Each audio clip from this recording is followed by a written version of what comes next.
Boa noite a todos.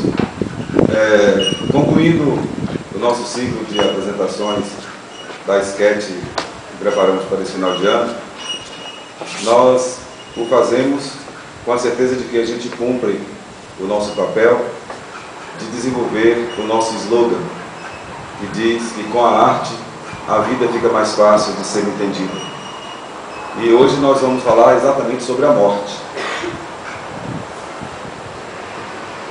O Espiritismo, como nós sabemos, ele estuda o Espírito. É essa a função do Espiritismo, estudar o Espírito. Ele é apresentado por Allan Kardec como uma ciência nova que tem esta função. E quando ele estuda o Espírito, ele estuda a sua origem, o seu destino, a relação que existe entre os dois mundos e a própria constituição da natureza do Espírito. E uma vastidão de temas são estudados, uma vez que o Espírito passa a ser o objeto essencial de aprofundamento das investigações da ciência espírita. Nós sabemos que existem três grandes elementos no universo, que é Deus, o Espírito e a matéria. Deus é a inteligência suprema, é a causa primeira de todas as coisas. O Espírito é o princípio inteligente criado por Deus. E a matéria é tudo que existe no mundo material, desde o mundo que nós vemos até aquele que nós não vemos, tudo que faz parte do universo, que tem como função promover ao Espírito várias experiências para que ele possa evoluir, atendendo à lei do progresso, que é uma das leis divinas, moral e intelectualmente. E dentro desse ciclo evolutivo, desta grande síntese, existem os nascimentos e existem as desencarnações. A pluralidade das vidas sucessivas, então, passa a ser um dos instrumentos de estudo da filosofia espírita, que após a comprovação científica da existência da alma após a morte, utilizando-se da mediunidade, faculdade orgânica que permite ao homem comunicar-se com os espíritos, abriu-se um leque de explicações sobre todos estes assuntos ligados ao espírito. E a pluralidade das vidas sucessivas entra nesse histórico do planejamento divino para definir que o espírito que surge simples e ignorante no seu nascedouro, ele vai se desenvolvendo, atravessando os reinos da natureza, e tem como destino alcançar a perfeição possível, aquela condição a que Jesus alcançou. Por isso ele é o nosso modelo e a nossa meta, a nossa referência. Mas nós queremos aqui nesse momento nos ater sobre um aspecto da morte. Essa morte do nosso tempo, dos nossos dias, da nossa faixa evolutiva. Esse deixar o corpo físico agora, nesta condição evolutiva em que nós ainda somos considerados espíritos inferiores, onde, de certo modo, o mal predomina, porque a gente ainda não tem a plenitude da aplicação, da reflexão, da prática do bem, um amor fraternal. E assim, nesse período, reencarnar, desencarnar, ainda traz algum tipo de perturbação. A priori, a doutrina espírita nos mostra que quando o espírito sai do mundo espiritual, da pátria-mãe, a pátria verdadeira, e vem estagiar temporariamente no mundo físico, adentrando o corpo carnal, passa por um processo de abafamento cerebral para o esquecimento, favorecer a uma sensação de uma nova experiência. E este momento é que provoca no espírito um entorpecimento, uma diminuição das suas percepções, e aí poderíamos dizer que na encarnação, nas circunstâncias atuais, é que há algum tipo de morte, no sentido de perda. Mas o desencarnar, não. Desencarnar é justamente recobrar a plenitude das percepções. É ter a lucidez, a clareza, a consciência de volta. Mas existe um aspecto aí já de ordem moral, em relação à morte, que isso é o que importa falarmos. Porque as religiões imortalistas, como é óbvio, elas costumam dizer, especialmente aquela que nos influencia, que só existem 3 destinos para a alma após a morte do corpo físico. Seria um céu para um descanso eterno ao lado de Deus, após uma única encarnação. Em seguida, seria o purgatório, um local de sofrimento temporário, e depois a ascensão para o céu, e o inferno eterno, aquela imagem de que você pode correr o risco de que numa única encarnação tenha que ficar eternamente convivendo num tacho de enxofre fervente com diabinhos vermelhos com tridentes pontiagudos espetando de hora em hora eternamente. Inclusive a psicologia analisa que esta imagem ela é responsável pela metade dos medos da humanidade. Esse medo de morrer e ir para o inferno. Mas o Espiritismo tinha que colocar luz nesse assunto, já que ele estuda o Espírito e a relação que existe entre o mundo espiritual e o mundo físico. Allan Kardec, então, abriu um capítulo especial, um livro especial, com base no livro 4 de O Livro dos Espíritos, justamente para nos falar como é que é esse retorno à parte espiritual. Nós estamos falando do livro O Céu e o Inferno, segundo o Espiritismo. Especialmente na segunda parte desse livro, Kardec fez algo inequívoco em termos de experienciação comprobatória da realidade, daquilo que acontece pós-morte. Nada mais, nada menos do que aqueles que viveram na Terra e desencarnaram, vieram dizer com suas próprias palavras, pela psicografia, o que foi que eles vivenciaram, quais as sensações que tiveram quando deixaram as vestes carnais. E ali nós vamos ter dezenas de depoimentos autênticos. Então nós não precisaremos ficar especulando, eu acho que a morte é assim, ou é desse jeito, ou alguém falou dessa forma, a religião disse que é da outra. Não. Nada melhor do que isso. Quem passou pela experiência, volta e conta o que foi que viveu. Então ali nós vamos ter o espírito do suicida. Ele vai dizer o que foi que ele vivenciou. Vários suicidas. Quais foram as sensações, as impressões, as perturbações. Espíritos de assassinos, pessoas que tiraram a vida física de outros, como é que eles ficaram no mundo espiritual, que sensações experimentaram. Pessoas que viveram na mendicância, pedintes, quem eram eles, o que experimentaram depois da morte. Pessoas comuns, homens comuns, mulheres comuns, donas de casas, cidadãos normais, o que experimentaram?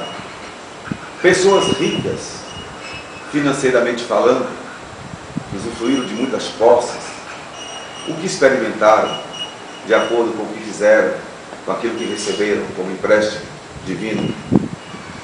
Pessoas que tiveram problemas mentais, pessoas paralíticas, enfim. Todos os tipos de pessoas que passaram pela Terra foram convidados, com a autorização de Deus e a supervisão de Jesus, e contaram como foram as suas experiências. Então esse livro, por si só, vai nos responder o que é o céu e o inferno. Mas hoje aqui nós pegamos apenas um aspecto das nossas emoções imediatas em relação à morte, que tem a ver com a morte de entes queridos, ou mortes prematuras também. Nós sabemos que hoje um dos maiores impactos que temos é justamente termos que nos ausentar da presença física daqueles que amamos. A saudade, especialmente, e muitas vezes até para quem já estuda o Espiritismo, esse momento se apresenta com certa dificuldade. E é essa reflexão que nós vamos colocar aqui. Vai ser tipo uma novela, viu? Vocês tenham paciência, né, Mário? Foi tipo uma novelinha, vamos explicar. Vamos viver uma situação exatamente de pessoas que experimentaram a morte, especialmente de filhos, né? Como diz Emmanuel, talvez a dor maior na relação da perda de entes queridos é de uma mãe que tem que enterrar os seus filhos. E nós vamos focar esse aspecto, né? Que talvez seja para nós imediatamente o ponto mais delicado para lidarmos quando o assunto é a desencarnação.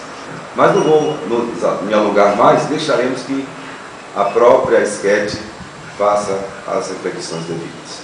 Desde já, boa noite a todos, um Feliz Natal, e que a gente possa, em 2016, retornarmos com toda a força para continuarmos estudando a doutrina espírita e fazendo todo o esforço para colocar em prática, fazendo com que o movimento espírita seja cada vez mais próximo da própria doutrina. Vamos às apresentações.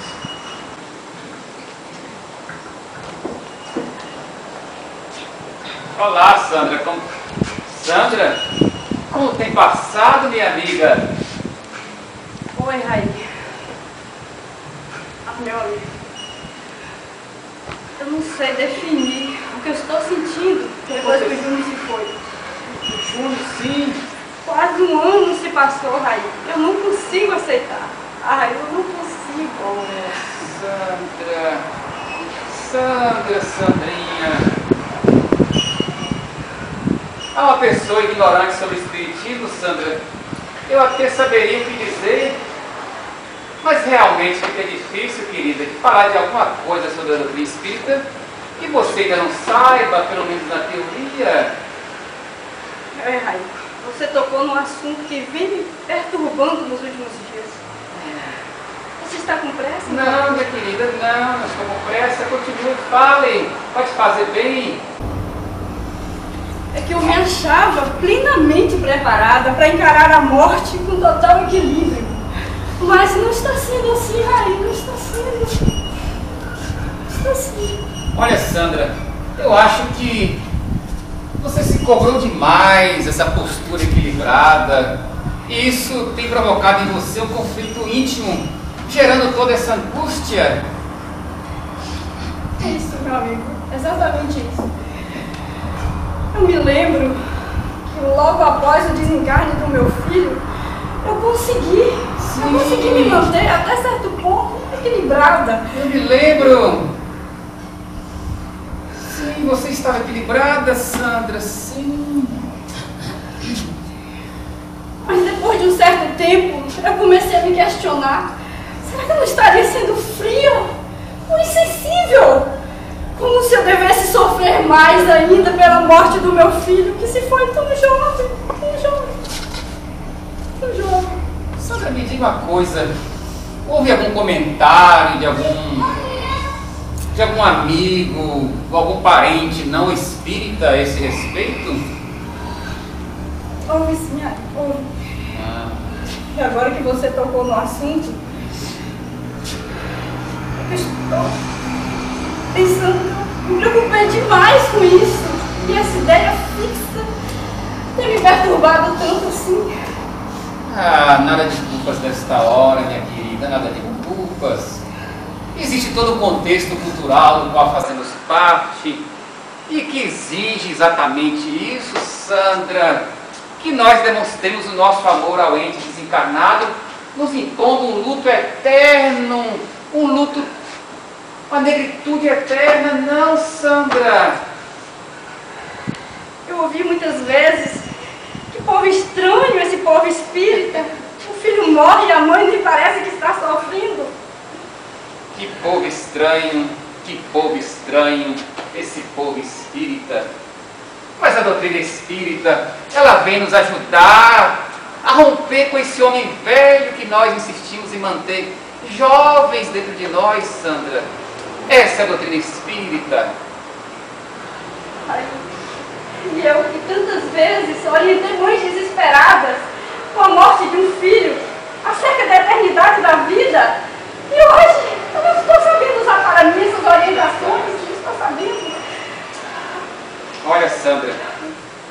Olha, Sandra, eu nunca passei por uma situação como essa, e também eu não sei como é que eu reagiria se acontecesse assim, tão de perto comigo. Mas Sandra, não se cobre tanto. Eu vou procurar a força em Jesus. Vou tentar seguir a vida aqui, para quem sabe um dia eu merecer de novo um abraço do meu filho.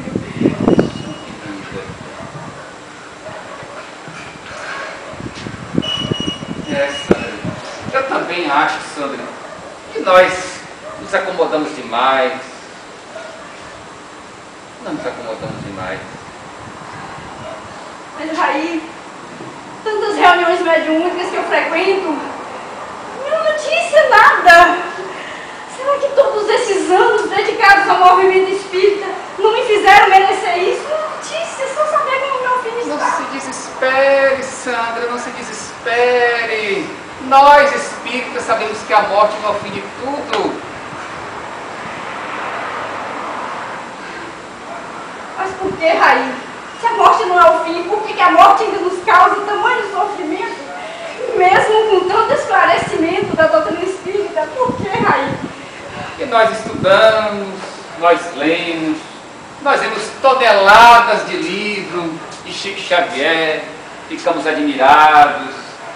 Mas se realmente crêssemos na eternidade da vida, nós não sofreríamos tanto assim. Mas como vou pagar essa dor, Raí? Como vou pagar essa dor? Olha, Sandra, eu não sei se é possível apagar essa dor, minha querida. Eu não sei se é possível. Mas nós temos o exemplo de muitas pessoas que conseguem transformar essa dor em algo bom. Elas conseguem seguir a vida normalmente, de forma tranquila, equilibrada. Olha, Sandra, tem um vídeo muito bom que eu gostaria muito que você visse. Acho que vai ser bom pra mim, eu quero ver mesmo, Raí. Como pode ser? Quando você quiser, minha querida, vai te fazer muito bem. Então eu te ligo para nós convidarmos. Claro! Olha, Sandra, olha pra mim, Sandra. Coragem, minha querida, coragem! Tentar, não. Coragem, coragem!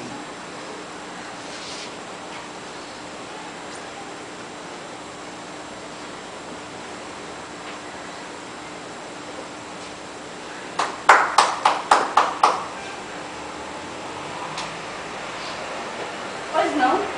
Bom dia. Meu nome é Sueli. Ô, Sueli, entre, por favor. Com licença.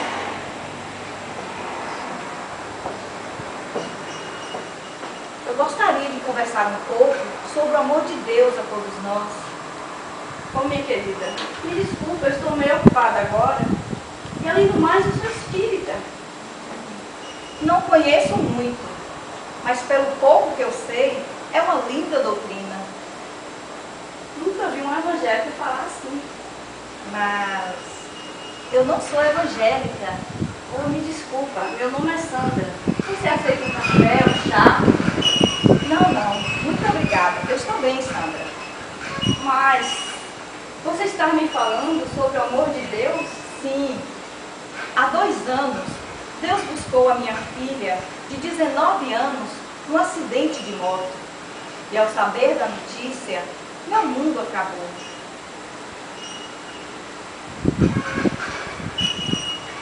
Eu também perdi o meu filho. Quase 1 ano. Está sendo muito difícil aceitar. Talvez, Sandra, esse tenha sido o meu engano. Querer aceitar. Mas parece que você aceitou tão bem. Na verdade, Sandra, eu deixei de buscar aceitar e busquei acreditar que se Deus buscou a minha filha, é porque era o melhor acontecer. Eu não tinha analisado por esse lado. Depois que eu resolvi acreditar de verdade em Deus, eu me dedico a buscar mães que também passaram por esta dor, para tentar ajudá-las a acreditar totalmente em Deus, passando por este momento com serenidade e resignação. Que exemplo maravilhoso, Sueli. Com certeza, você transformou seu momento de dor em luz e esperança para tantas mães. Que Deus tenha sempre em ti uma colaboradora abençoada. Muito obrigada, Sandra, por me receber na sua casa e por me ouvir. Eu que sou eternamente grata a você. Uma vez por mês, nós nos reunimos neste endereço. Quando você puder, quiser aparecer, será um prazer recebê-la. Pode deixar, eu vou aparecer sim. Fique com Deus, que Jesus te ilumine.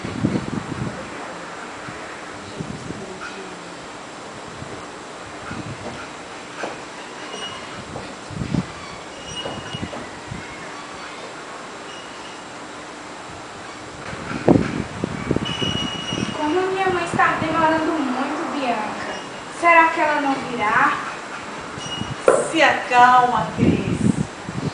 Sua mãe acabou de dormir. Já está sendo trazida.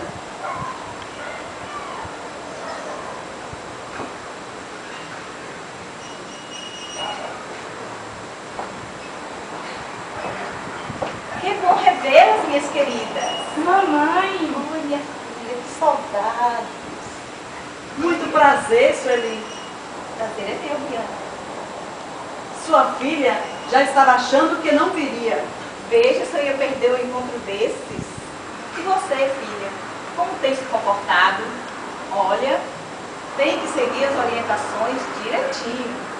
Ah, mamãe, tenho me saído muito bem. As suas preces me ajudam muito, me acalma e me fortalece o espírito. É verdade, Sueli. Com as suas vibrações equilibradas, sua filha tem dedicado bastante ao aprendizado aqui na colônia.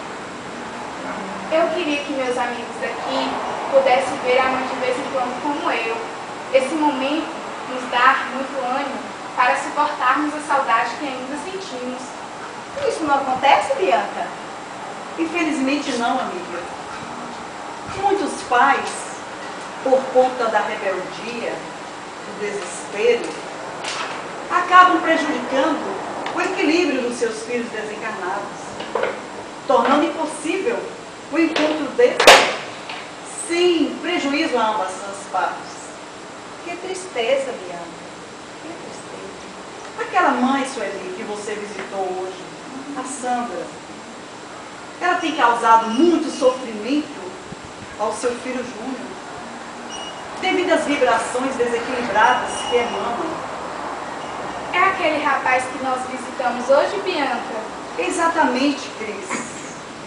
É muito triste ter que constatar que mesmo com tanto esclarecimento que a doutrina espírita trouxe a Sandra, ela se mantém nesse nível vibracional negativo.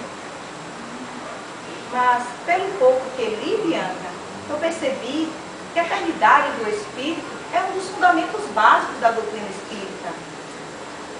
É que muitas vezes, Sueli, o nosso imediatismo nos leva a reações incoerentes ao bom senso e à razão. Sem querer ser cruel, Bianca, mas eu acredito que ainda cremos muito pouco em Deus e em Jesus, independente da religião que escolhemos. Isso é fato, Sueli. Bem, já está na hora, né, Cris? Vamos? Já? O que é isso, filha? Nós temos muito que agradecer a Deus pela oportunidade de nos reencontrarmos. Não se esqueça. Foi só uma brincadeirinha, mamãe. Sei que a misericórdia de Deus é infinita. Bem, minhas queridas, e é muito importante saber que Deus só nos proporciona esse encontro porque vocês também fazem por merecer. Nós apenas acreditamos que Deus é amor, não é, filha? Com certeza, mamãe. Vamos, Bianca. Vamos sim. Muita luz, minha amiga. Com Deus, minha filha. Bom, vamos. Obrigada, Bianca. Obrigada, minha filha. Muito obrigada.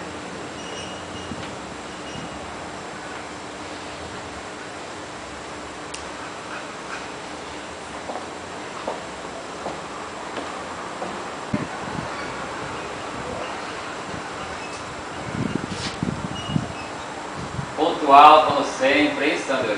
Faço questão de chegar na hora marcada. Vamos ao vídeo? Vamos sim, estou curiosa.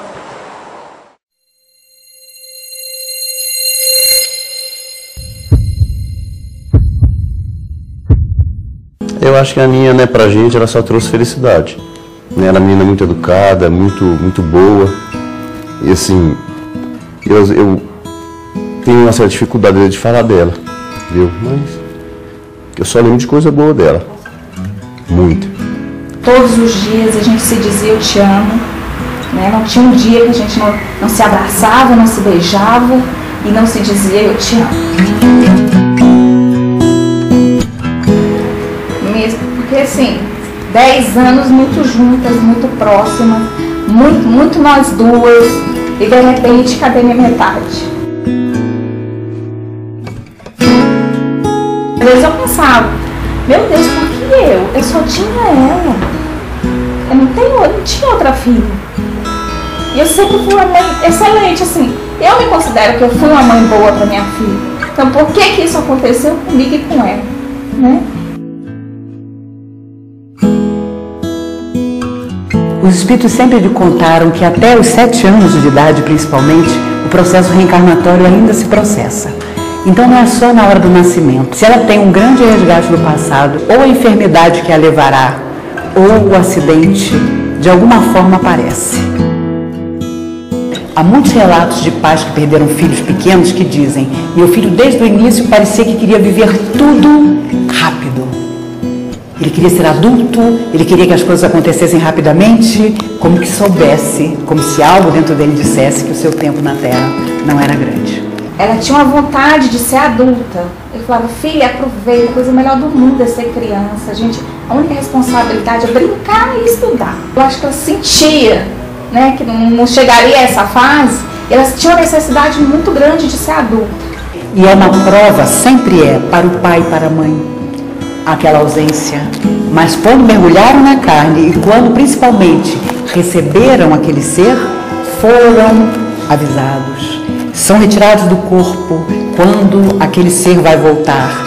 É explicado a eles o processo. Muitos se recusam, dizendo que não querem passar por aquela prova de perder o filho em tenra idade, mas basta que a espiritualidade aponte uma vida anterior daquele casal e eles imediatamente aceitam que o resgate seja feito dessa forma.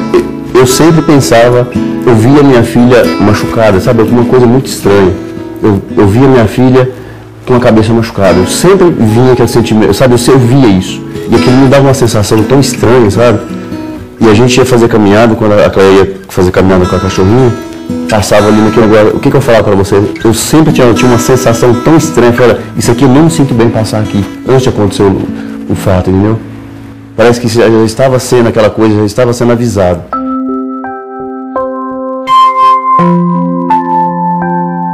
Então, às vezes, nós tentamos sim, de todas as formas, impedir.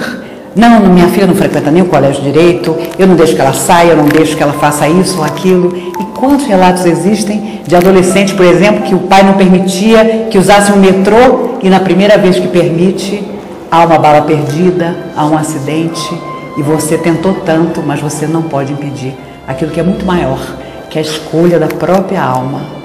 Porque isso é que é difícil demais aceitar, que a alma tem escolhido ficar apenas um pequeno período na Terra, sem ver o crescimento do seu próprio corpo.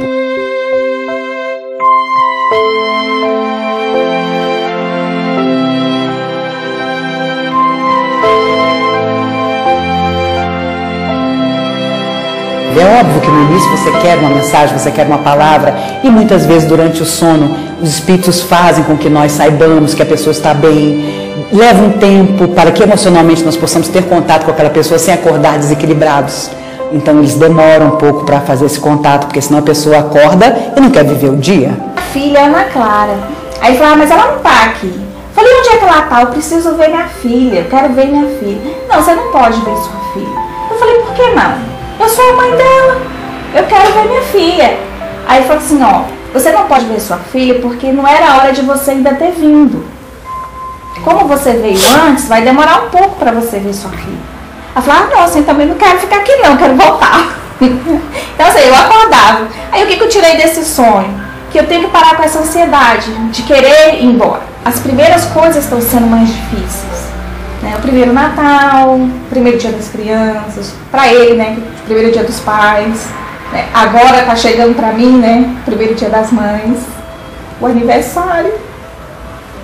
Então assim, as primeiras coisas é mais difícil. E uma coisa interessante, eu tive uma amiga que perdeu 2 filhas num acidente de carro e depois os espíritos contaram aqui na comunhão para ela, foi o próprio Dr. Bezerra de Menezes que contou, que uma tinha 4 anos e a outra 1 ano e meio. Então elas tinham um entendimento ainda pequeno, porque tinham mergulhado no corpo aquele período. Então o que fizeram os espíritos? No hospital onde elas foram socorridas, elas chamavam demais pela mãe e pelo pai. Eles escalaram para serem os enfermeiros dessas 2 meninas 2 espíritos extremamente semelhantes ao pai e à mãe na Terra. Fisicamente semelhantes. Então elas se sentiram mais do que abraçadas, elas perceberam que aquilo continuava, que aquele amor do pai e da mãe que tinham ficado na Terra continuava naqueles 2 que eram tão semelhantes pela imagem aos pais. Houve esse cuidado do mundo espiritual, porque elas eram muito pequenas quando desencarnaram, para que elas não ficassem em desequilíbrio, até que elas pudessem retomar o seu espírito eterno numa idade espiritual, vamos dizer assim, em que elas pudessem racionalizar o que tinha acontecido com elas.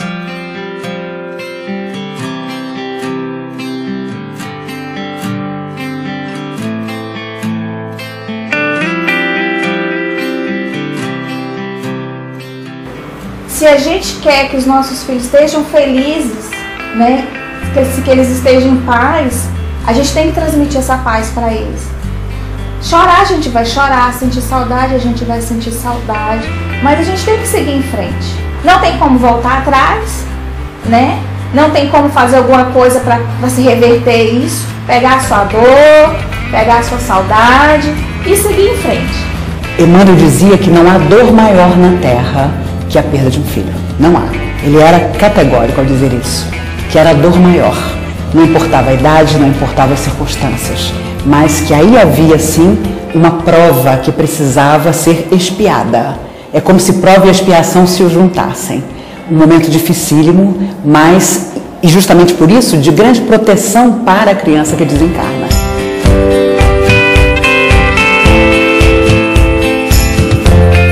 Você começa a mudar os seus valores, entendeu? Você começa assim a desprender um pouco da coisa material, porque hoje em dia essa vida, nessa correria toda, você trabalha, entendeu? Você começa a estar mais do lado das pessoas, ajudar as pessoas, entendeu? E me recordo de um caso que os espíritos contavam, um menino de 5 anos morreu afogado num balde e 4 meses depois do seu desencarne ele teve permissão de voltar à família, porque ele disse que ele não queria crescer, ele não queria parar de chorar enquanto ele não visse de novo a família. Então foi trazido, mas foi trazido no exato instante em que o pai e a mãe contavam à filha mais velha, na linguagem dela, que o irmão não tinha morrido, que o irmão continuava, que aquilo que tinha acontecido com certeza tinha um motivo, que Deus era bom, porque a menina ficou numa revolta incrível de ver o irmão morrer dessa forma. Então foi um momento feliz em que ele foi introduzido propositalmente para ver que a vida continuava na família, que ele era muito amado, muito lembrado. Então os espíritos mostraram o porta-retrato, em que o seu rostinho estava ali na sala, e o pai e a mãe explicando para a filha mais velha: minha filha, isso que aconteceu tem um motivo, né? Como é que Jesus ia permitir que isso acontecesse, se não fosse uma prova para todos nós, uma lição para todos nós? Então foi um momento de grande harmonia. Por isso, você dedique tudo que você fizer àquela pessoa. Você fez uma coisa boa, uma coisa que te preencheu? Olha, meu filho, isso é para você. E esse contato é o mais sagrado, é o mais positivo, é o mais saudável. É quando você está bem, você mesmo na sua dor, na sua saudade, se equilibra, vai à escola do bem e dedica àquela pessoa que partiu o que você fez. E se você não aceitar essa dor, você não consegue seguir em frente. Se você se deixar se martirizar, se vitimizar, tadinha de mim, coitadinha de mim, você não consegue seguir em frente. Né? Eu não posso desistir da vida porque é o melhor dom que Deus nos dá. Dizem que se Deus quisesse, toda criança lá fora, abandonada ou ferida, seria nosso filho. E não há outra coisa melhor a fazer do que buscar a escola da caridade. Quanto mais inconformação, quanto mais tristeza, mais a dedicação àquele que não tem nada, àquele que nunca teve um pai, uma mãe, não é? E com certeza, em pouco tempo, essa criança que partiu vai fazer parte desse trabalho. E quando pai e mãe aqui na Terra, em homenagem a ela, pela lembrança dela, fazem o bem, eles abrem uma estrada de luz para ela do lado de lá também. E não há força maior do que a transformação no bem para transformar essa saudade eterna. Porque quando perdemos um filho, é como entrar num abismo do qual nós só vamos sair quando reencontrarmos essa pessoa que partiu. Por mais felizes que sejamos, por mais que a gente tenha que caminhar. Então, pode ter certeza de que até chegar lá, nós podemos florir esse abismo de coisas belas e merecer chegar àquela pessoa que partiu antes de nós e olhá-la nos olhos e dizer que transformamos a saudade enorme que tínhamos dela em trabalho no bem, o que só nos enaltecerá e a ela também.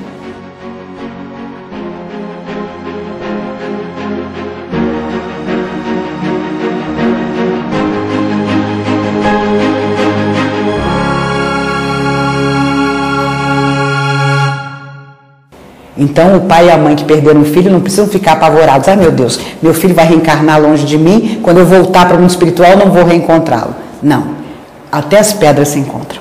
Então, as almas se procuram e aquilo que ficou frustrado agora, aquele sonho que não se realizou até a idade adulta daquela criança, uma outra vida virá, a mesma família unida, mas dessa vez com o merecimento da vida adulta para aquela criança, dos netos, de ver formar-se.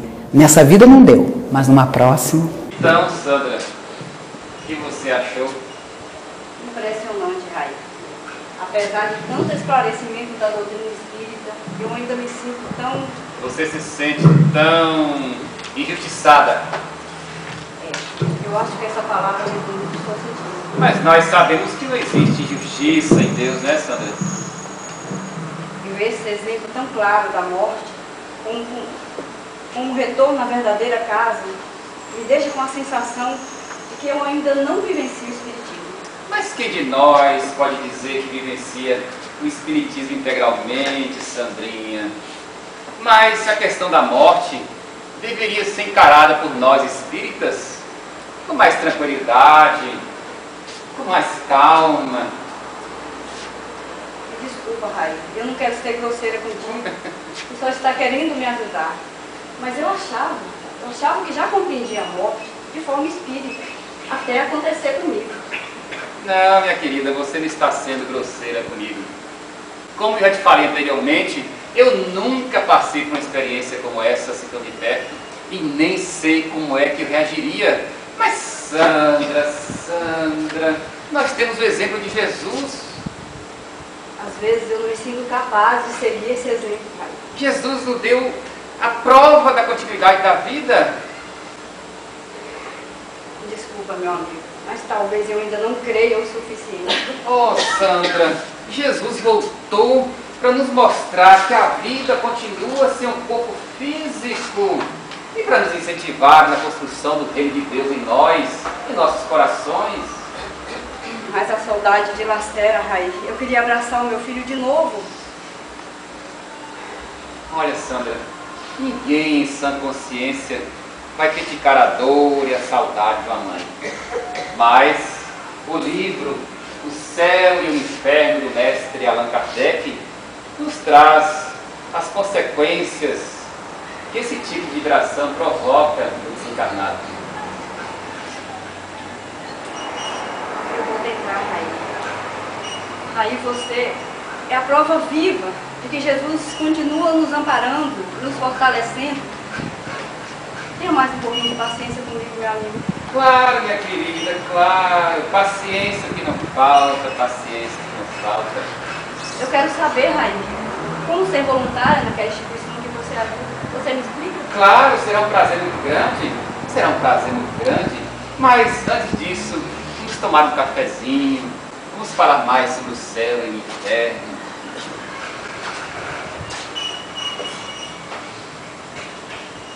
Depois de alguns anos de serviço no bem, de entrega total a benefício do próximo, Sandra consegue construir uma energia equilibrada de amor e caridade. Sandra, eu marquei para hoje a visita à Lourdes? Sim, aquela jovem mãe. O filho dela que se encarnou essa semana com 1 ano de vida. Ah, coitadinho, está inconsolável. Pode ser às 9 horas, aí. Claro, Sandra. Eu sei dos teus compromissos aqui no centro. Claro que Estamos sim. combinados, aí. Estamos combinados. Meu Deus! Eu estou impressionado, Sandra. Quanta transformação! Quanta disposição para ajudar o próximo. Parabéns, Sandra. Aí, não foi você que me mandou seguir o exemplo de Jesus? Então, eu não tenho olhos para ver, mas pelo menos já direciono meu olhar para o nosso mestre. Quanta transformação, minha querida. A tua dor e o teu sofrimento deram lugar à prática constante do bem ao próximo. Graças a Deus. Ai, eu estou muito longe disso. Mas você é um dos responsáveis por essa mudança em minha vida. Eu, de maneira alguma, o mérito é todo seu. Não. Aí, quando semelhante provação nos bater a porta, temos que vencer o desespero, diluir a mágoa na fonte viva da oração e do serviço no bem.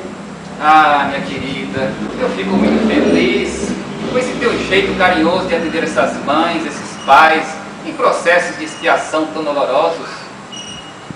Talvez porque eu tenha tomado consciência da minha enorme dívida com a causa do bem.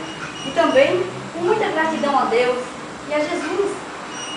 E não nos esquecer de que os chamados mortos são, ou melhor, estão ausentes, mas continuam pensando, continuam lutando, continuam agindo, e que a nossa mágoa e o nosso ressentimento caem na alma deles como se fosse uma chuva de fel. Eu sempre procuro lembrar que suportar com coragem essa despedida temporária é um gesto de amor para quem tem retornado à pátria espiritual. Muito bem, Sandra. E quando nós vencermos definitivamente o pavor da morte, aí sim reconheceremos o exemplo de Jesus, que sem temer a morte, entregou-se à crucificação para nos mostrar a continuidade da vida e voltando mais vivo e jubilante para Maria de Magdala e os seus discípulos. Nos esforcemos, Raí, confiemos em Jesus e compreenderemos a morte em seu verdadeiro significado. E não nos esqueçamos que a vida continua. A vida continua. Vida continua, minha querida.